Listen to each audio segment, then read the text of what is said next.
Hi Reddit, it's Mike. I need to share my story. Did I do the right thing? I don't know. But one day, I just pressed the gas pedal and left. Emily told me not to, begged me even, but I had to go. My dad always said, fix the problem no matter what. That's exactly what I did. I met Emily at a party at a friend's place. It wasn't fancy, just some music, drinks, and people hanging out. She was in the center of the room, laughing and telling stories. People were drawn to her, and she had this way of making you feel like she was the most interesting person in the world. I wasn't even planning to talk to her, but then she came over. You've been sitting here all night, she said, plopping onto the couch next to me. What, are you too cool to socialize? No, I'm just bad at small talk, I said, holding up my drink. Figured I'd let the beer do the talking. She laughed. Wow, you're just oozing personality over here. I smirked. Guess I'm more of a listener. We talked for the rest of the night. She asked me about my job and I told her I worked at my dad's firm. So you're like, rich? She asked, raising an eyebrow. I do okay, I said, shrugging. My dad owns most of it. I just work there. Well, Mr. Humble, I like that, she said, grinning. Emily wasn't like anyone I'd met before. She was funny, confident, and full of energy. I felt like she saw something in me that most people didn't. But there was a lot I didn't share with her at first. My dad owned 70% of the firm and had been training me to take over since I was a kid. While other kids were playing sports or hanging out after school, I was in his office learning about stocks and contracts. He was a hard man, strict and serious about everything. And he didn't forgive betrayal. Ever. I learned that when I was 10. One day we came home from a walk, and my dad found my mom with his best friend. They were lying on the couch together, drunk or passed out. My dad didn't yell. He didn't lose it. He just called an ambulance. Neither of them woke up. That was it. I didn't tell Emily about that. How do you even bring something like that up? Instead, I kept it simple. You seem different, Emily said one night after we'd been seeing each other for a few weeks. Like, you're not trying too hard to impress me. Is that a compliment? I asked, raising an eyebrow. She laughed. Yeah, I like it.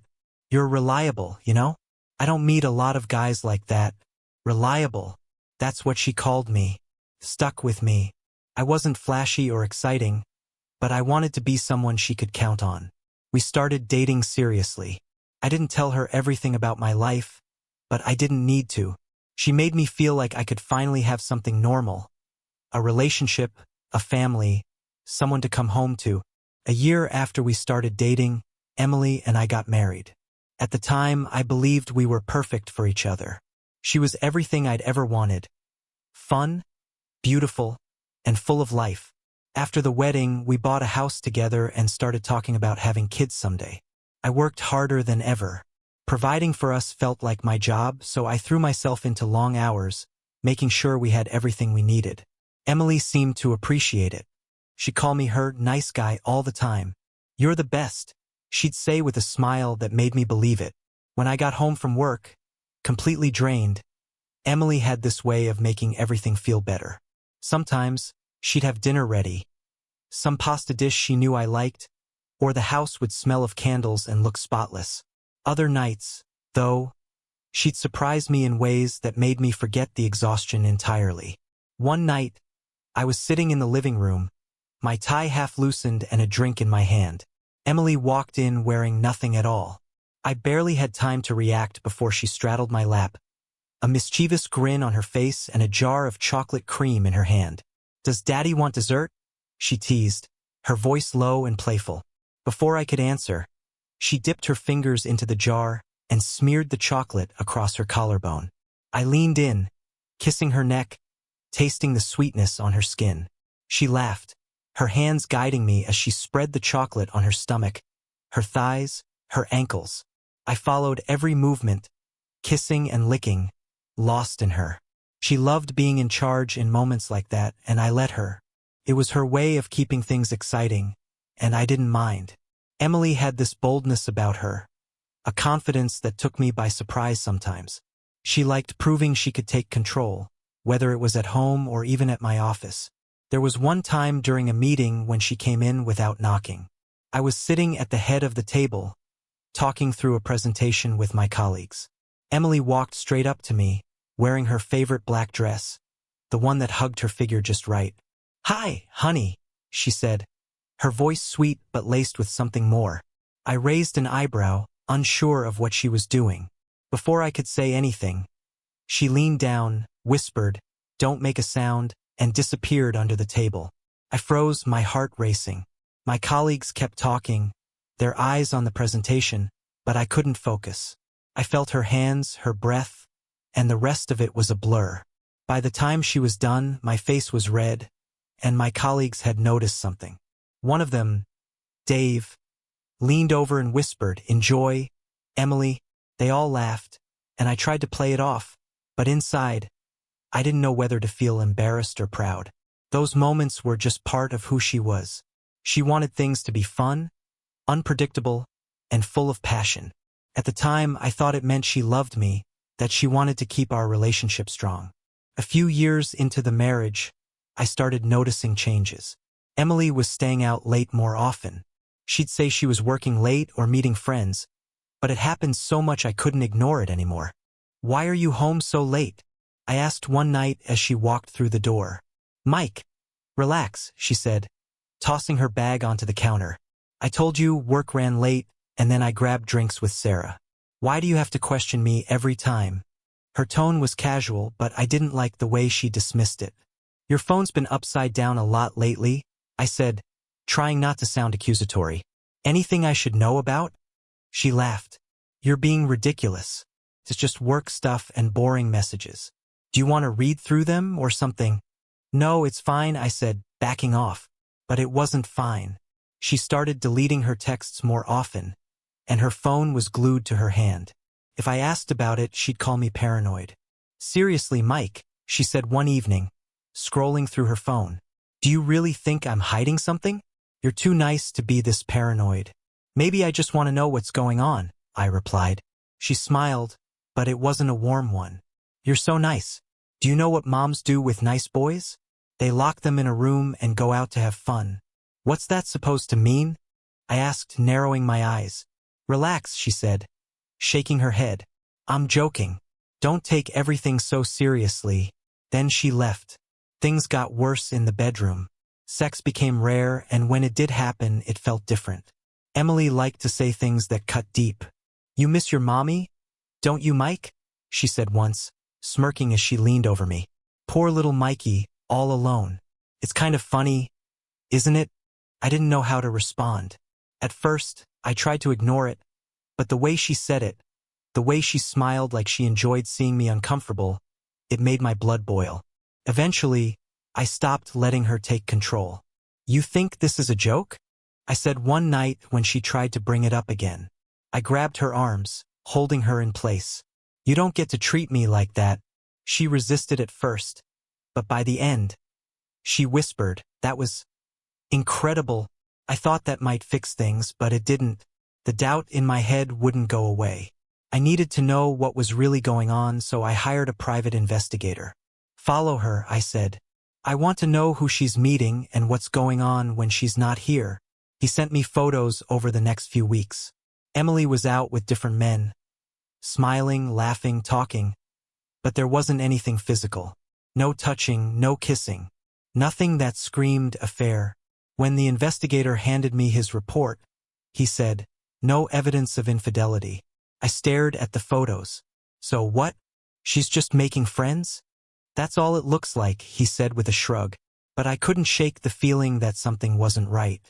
One day, I saw a notification pop up on Emily's phone while she was in the shower.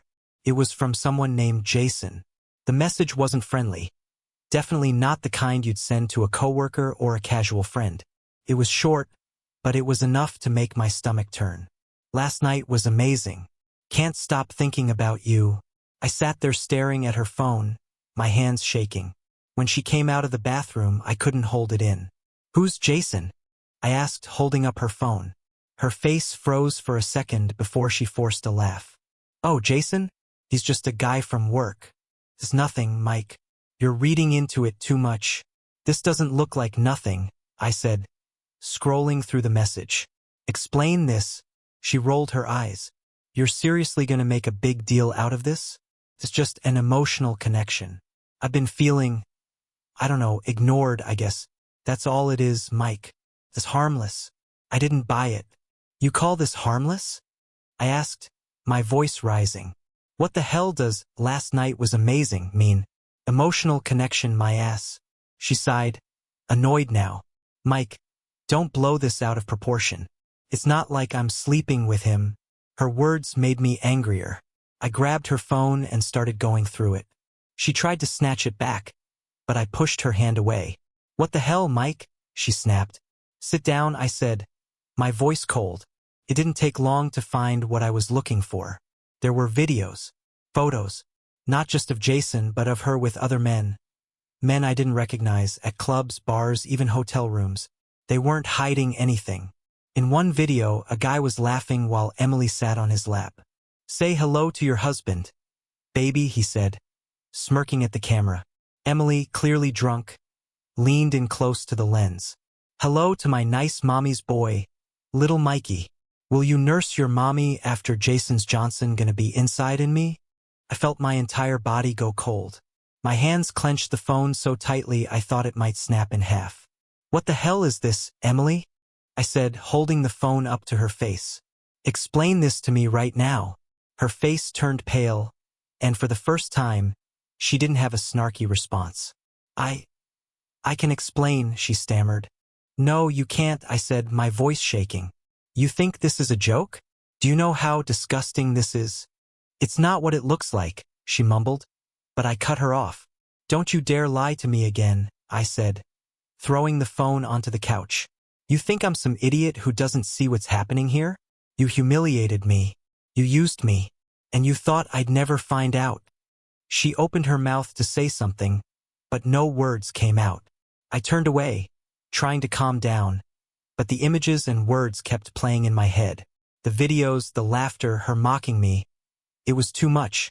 I don't even know who you are anymore, I muttered. For a moment, the room was silent. Then, in a shaky voice, she said, Mike, please, I made a mistake. We can fix this. I didn't respond. I just stood there, staring at the floor, trying to figure out what to do next. I didn't yell or scream. I didn't even slam doors or throw things.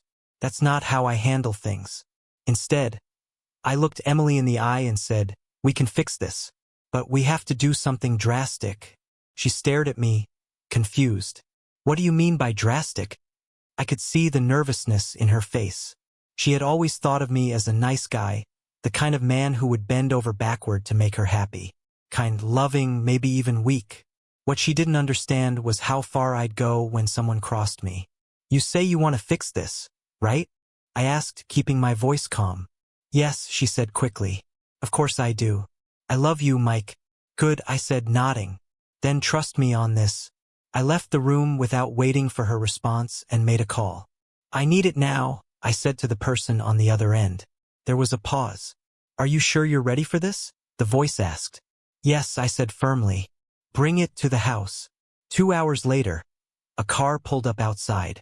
I stepped onto the porch and saw exactly what I had asked for. A car without license plates.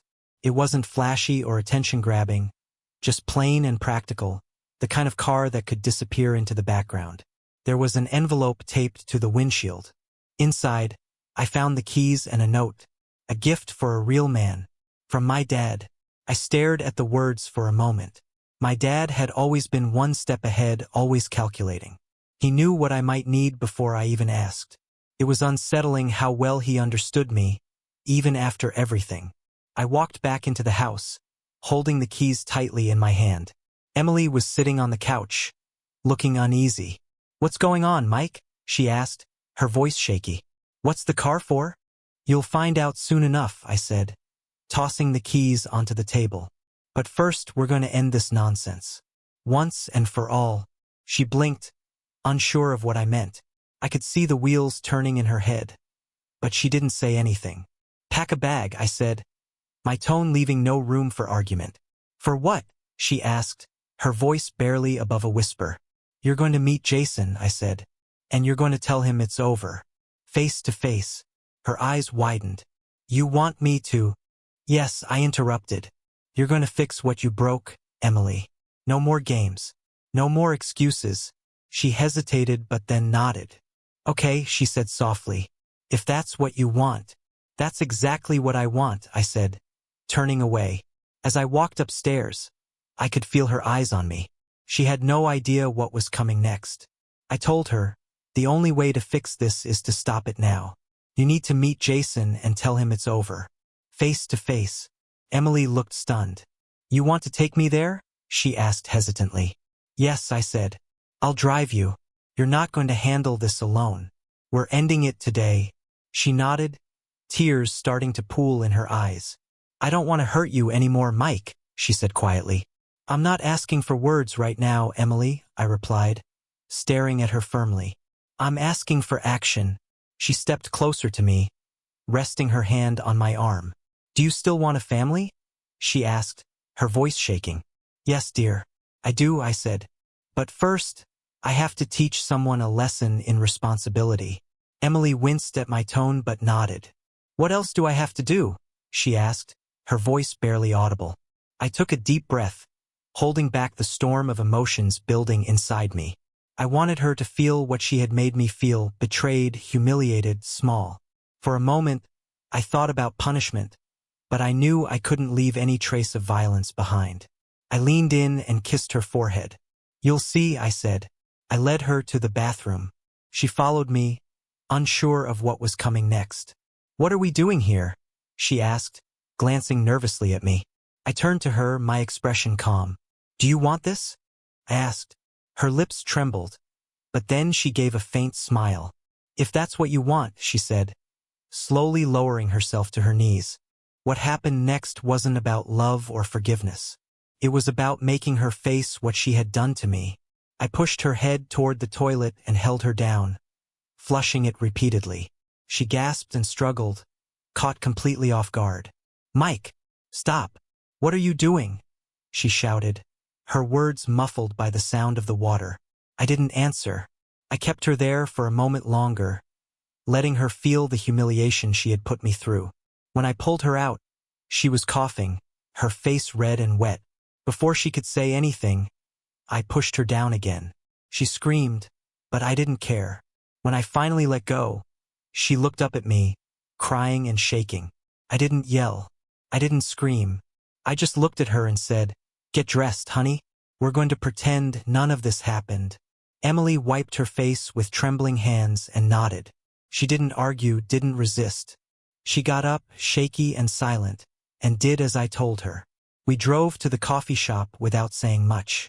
Emily kept fidgeting with her hands, and I focused on the road, keeping my anger in check. When we got there, Jason was already outside, leaning against the wall like he didn't have a care in the world. He looked cocky, like he owned the place. That's him, right? I asked, staring at him. Emily nodded slowly. Yes, she whispered. I parked the car but didn't turn it off. I could feel Emily getting more nervous by the second.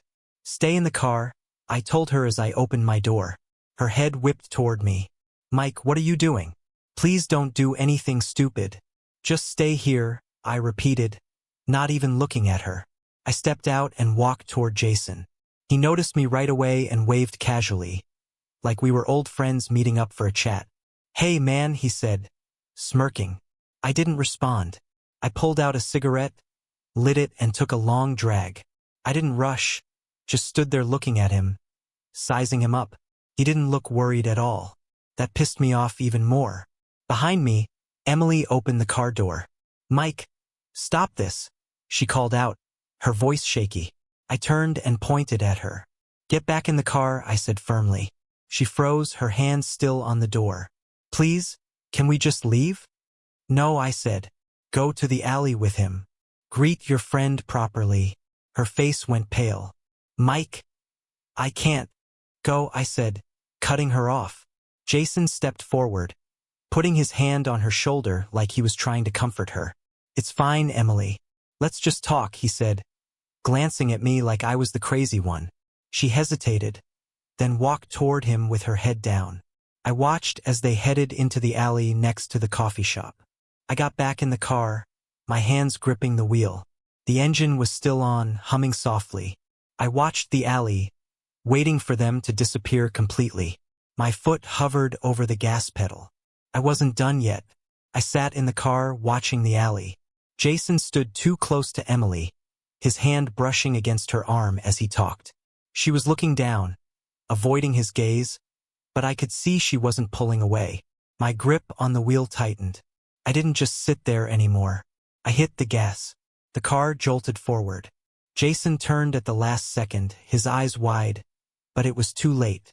The bumper clipped him, knocking him onto the ground. Emily screamed as she stumbled back, falling hard. I slammed on the brakes, got out, and walked toward them, leaving the engine running. "You're insane," Jason shouted, scrambling to his feet. Emily was on the ground, holding her arm, shaking. "Mike, please, stop." I ignored her. My eyes were on Jason as I walked to the trunk. "You think you can take what's mine?" I said, my voice steady. Jason stepped back, putting his hands up. "Listen, man, this isn't what it looks like. Just calm down." I didn't respond. I grabbed the gas can from the trunk and walked straight up to him. He tried to back away, but I moved faster, splashing gasoline all over his chest and face. "What the hell are you doing?" he yelled, coughing as the fumes hit him. He tried to shove me, but I grabbed him by the shirt and pushed him against the wall. Emily screamed, "Mike, stop it, please." I turned to her, my eyes cold. "You don't get to beg me now," I said. Jason struggled, swinging at me, but I ducked and shoved him to the ground. "Stay down," I said, my foot pressing against his chest. He was coughing, trying to wipe the gas from his face, but he wasn't going anywhere. I turned to Emily, who was frozen in place. "Come here," I ordered. She hesitated, shaking her head. "Mike, come here, or he burns right now," I said, my voice cutting through the air. She stood slowly, her legs trembling, and took a step toward me. I tossed the lighter at her feet. "Pick it up." Her eyes widened. "What?" "Pick it up," I repeated. She bent down, her hands shaking as she grabbed the lighter. "Mike, please don't do this," she whispered. "You want a family, right?" I said, pointing at Jason. "Then choose. Him or us." Jason groaned, trying to get up again. I kicked him back down, hard enough to knock the wind out of him. "Choose," I shouted. Emily looked at the lighter, then at me, and then at Jason. Tears streamed down her face as she held it tightly in her hand. "I can't," she said, her voice cracking. She dropped the lighter onto the ground and backed away. "I can't do it." I laughed bitterly. "Of course you can't." I picked up the lighter myself, then turned back to Jason. He lunged at me, catching me off guard. We grappled, his fists swinging wildly, but I was fueled by rage. I slammed him against the wall again, driving my knee into his stomach. "Stay down," I shouted, grabbing his shirt and throwing him to the ground. I turned back to Emily, who was still frozen in place. "You want to play games with my life? You want to humiliate me? Fine." I poured the rest of the gasoline over both of them. Jason coughed and sputtered as the liquid drenched him, and Emily cried, begging me to stop. I flicked the lighter open. The small flame spread in the dark alley. "You both made your choice," I said. "Now live with it." I threw the lighter onto the car, flames erupting instantly. The fire roared as it spread, blocking their escape route. Emily screamed, and Jason scrambled to pull her toward the alley's end, but the fire surrounded them. I didn't wait to see what would happen next. I turned and walked away, the sound of their screams behind me. A block later, a driver picked me up, and I sat in silence as we drove away. The police and paramedics showed up quickly. The fire was massive, and people nearby had called it in almost immediately. Emily and Jason were both pulled out alive, but barely. They had serious burns, and it was obvious they'd need months to recover.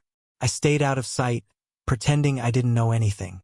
When I heard they were in critical condition, I paid for their medical bills anonymously. I didn't want them to die, at least not yet. After a week in the hospital, Jason woke up and started talking. He told the police everything. How I'd hit them with the car, poured gasoline, and set the fire. He didn't hold anything back. But Emily? She didn't say a word. When the police questioned her, she claimed she couldn't remember. It's all a blur, she said. I don't know what happened. She avoided their questions and gave vague answers until they stopped pressing her. She wasn't protecting me because she loved me. She was afraid of me. During their recovery, I stayed in the background but kept control. I paid for Emily's surgeries, her physical therapy, everything she needed. I visited her in the hospital, sitting by her bed silently. She avoided eye contact every time. Why are you here? She finally asked one day, her voice weak. Because I can be, I said simply. You should thank me for everything I'm doing. She didn't respond, just turned her head away. Jason, on the other hand, refused to let it go. I'll get you for this, he told me when I crossed paths with him once during their rehabilitation sessions. I stared at him calmly. You're lucky you're still alive, I said. Don't push your luck. Months passed, and eventually, Emily was ready to leave the hospital. I brought her home myself. She didn't say much during the drive, just stared out the window, her hands folded tightly in her lap. When we got to the house, she sat down on the couch, silent. I stood there, watching her, waiting for her to say something. You don't have anything to say? I finally asked.